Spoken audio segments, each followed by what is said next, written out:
बाद में मालूम पड़ेगा कि ये ज्ञान तो ईश्वर में है। एक ईश्वर के सिवाय और कोई ये ज्ञान दे ही नहीं सकता।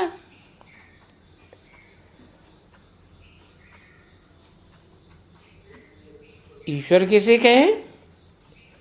ईश माना शासन करना, वर माना श्रेष्ठ। जो दुनिया में श्रेष्ठ ते श्रेष्ठ शासन करने वाला है उसको कहा है ईश्वर, क्योंकि वो ही ज्ञान का सागर है।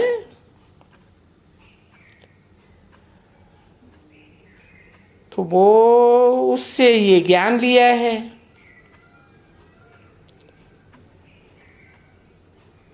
ये ब्रह्मा कुमार कुमारियों ने भी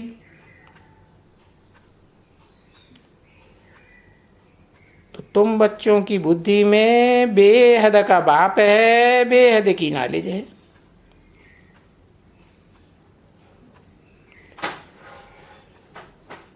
तो ये तो छोटेपन में भी कोई बच्चा हो छोटा, क्योंकि आजकल तो सब गुरु करते हैं, छोटे बच्चे भी छोटेपन में गुरु कर देते हैं। अभी छोटेपन से गुरु करने का रिवाज कहाँ से आया है?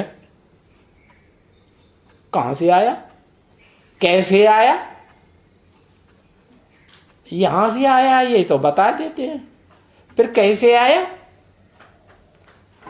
अरे न ब्रह्मा कुमार कुमारियों को जो बेसिक नॉलेज में चल रहे हैं छोटे बच्चे कहेंगे या क्या कहेंगे? छोटे बच्चे कहेंगे ना।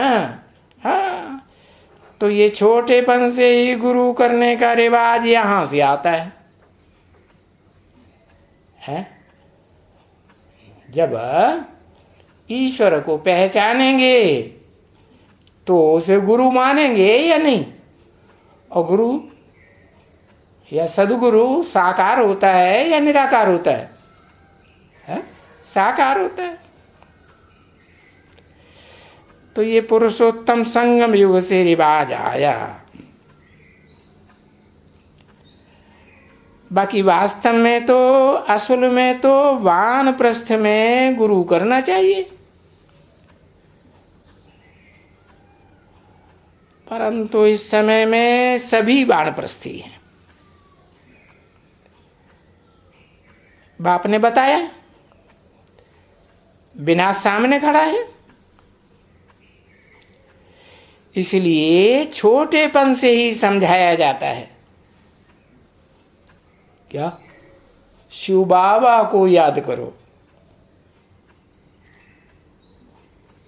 तो शिव बाबा को याद करो तो तुम स्वर्ग के मालिक बनेंगे।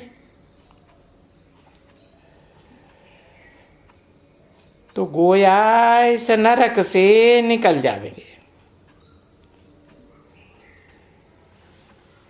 तो कलयुग से उनका बुद्धि योग तोड़ा है, छोटों से भी तोड़ा है, क्योंकि जाने का है नई दुनिया में। नहीं तो छोटे को कोई गुरु करने की दरकार नहीं होती है। नहीं, वो तो दरकार होती ही है 60 वर्ष की वानप्रस्थ अवस्था में। और अभी बाप कहते हैं इस समय तो सबकी वानप्रस्थ अवस्था है, इसलिए पढ़ाई वाले भी